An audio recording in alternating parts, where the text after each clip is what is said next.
Hello 6th class students, we are starting our SST class and as you know we are studying about our past and today we will study what do dates mean। आखिर ये जो dates होती हैं इनका मतलब क्या होता है। In history dates are very important। इतिहास में dates जो होती हैं वो बहुत important होती हैं। The dates tell us when an event happened in a chronological order। chronological order होता है जैसे जो इंसिडेंट्स हैं या जो इवेंट्स हैं वो मतलब क्रम से जब होते हैं ना तो उनको chronological order बोलते हैं, यानी एक के बाद एक। It is the date which inform about the changes took place over time। यही वो डेट होती हैं जो हमें समय समय पर हुए बदलाव के बारे में बताती हैं। Dates mentioned in sources help us easily to attribute the things mentioned in them to a particular time or dynasty ruling at that time। यही वो डेट्स हैं, यही वो सोर्स हैं जिनसे हमें पता चलता है कि किस टाइम पर किस डायनेसिटी यानी किस राजवंश का शासन रहा और कैसा उनका शासन रहा। If somebody ask you the date, अगर कोई आपसे डेट पूछता है you will probably mention the day, तो आप डे मंथ और ईयर साथ में ऐसे मेंशन करते हो ना, जैसे आज की डेट डालोगे तो आप लिखोगे 28 जुलाई 2020, तो इस तरह से आप डेट डालते हो जैसे 2000 एंड समथिंग कोई भी डेट होगी। These years are counting from the date generally assigned to the birth of Jesus Christ. अब ये जो ईयर है जैसे 2000 ईयर यहाँ पे दिया हुआ है, तो बताओ ईयर कहाँ से स्टार्ट हुए थे। तो ये ईयर स्टार्ट हुए थे जीसस क्राइस्ट के बर्थ से। द फाउंडर ऑफ क्रिश्चियनिटी, जो क्रिश्चियन धर्म के जो फाउंडर हैं, संस्थापक हैं जीसस क्राइस्ट, जिनकी आपने फोटो भी देखी होगी बहुत बार। सो 2000 means 2000 year after the birth of Christ. अभी 2020 चल रहा है तो 2020 का मतलब है कि जीसस क्राइस्ट के जन्म के 2020 साल पूरे, मतलब 2020वां साल चल रहा है उनके जन्म के बाद का। All dates before the birth. अब आप सोचोगे कि अच्छा जीसस क्राइस्ट के जन्म के बाद का तो ये हो गया, लेकिन जीसस क्राइस्ट के जन्म के पहले का, तो जीसस क्राइस्ट के जन्म के पहले का जो टाइम है उसको उल्टा गिना जाता है। जैसे आप बैकवर्ड काउंटिंग होती है ना, ऐसे उनको उल्टा गिना जाता है। All the dates before birth of Jesus Christ are counted backward and usually have the letters BC। जो जीसस क्राइस्ट के बर्थ से पहले बैकवर्ड काउंटिंग में तो गिनाई जाएगा टाइम, और साथ में उनके साथ BC और लगा दिया जाता है, यानी कि बिफोर क्राइस्ट। ठीक है। In this book we will refer to dates going back from the present using 2000 as our starting point. ठीक है, आगे देखिए। कंक्लूजन, निष्कर्ष क्या निकलता है। Literary, archaeological and oral sources provide information about the past. जो लिटरेरी, आर्कियोलॉजिकल और जो ओरल सोर्सेज हैं वो हमें इंफॉर्मेशन प्रोवाइड करवाते हैं पास्ट के बारे में। For a complete and accurate understanding of past events historian have to consider all the available sources. एक कंप्लीट एक्यूरेट अंडरस्टैंडिंग पास्ट की जो घटनाएं हैं उनके बारे में सभी को समझाने के लिए जो हिस्टोरियन हैं वो हर तरह के सोर्स का यूज़ करते हैं, चाहे वो लिटरेरी हो, आर्कियोलॉजिकल हो या ओरल सोर्सेज हो। Learning about the past is like an adventure. Past के बारे में जानना अपने आप में एक एडवेंचर है, एक अद्भुत काम है। As it gets reconstructed bit by bit, थोड़ा थोड़ा करके इसको रिकन्स्ट्रक्ट किया जाता है from the available source material. जो भी मटेरियल अवेलेबल होते हैं, जो भी मटेरियल मिलता है, उनसे थोड़ा थोड़ा करके जानकारियाँ जुटाई जाती हैं।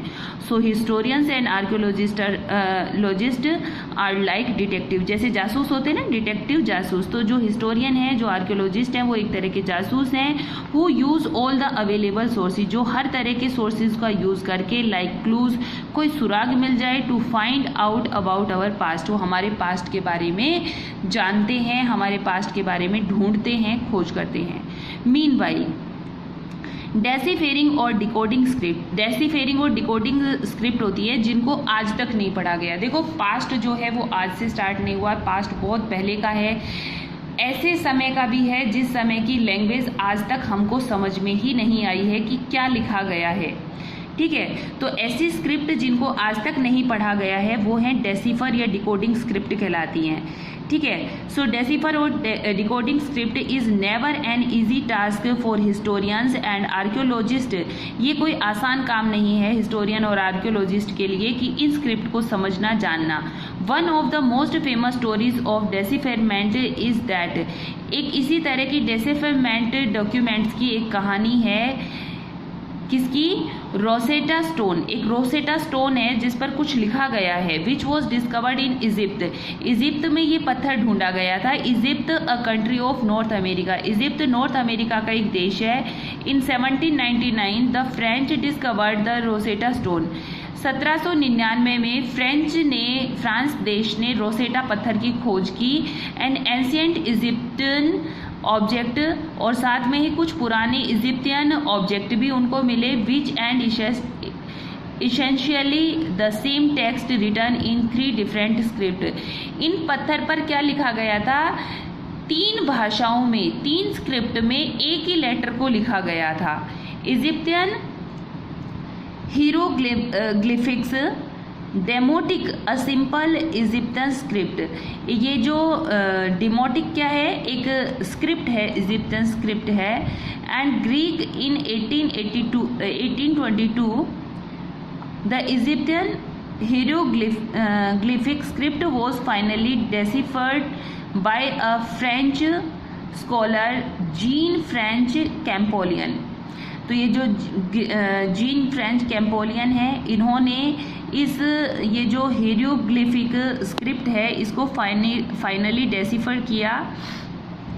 देखो ये इस तरह से स्क्रिप्ट है, ये उसके अंदर है ना, ये कोई अलग है इस तरह से। ये जैसे पहले ये कुछ लिखा गया है लेकिन ये अपने को समझ में नहीं आ रहा है ना।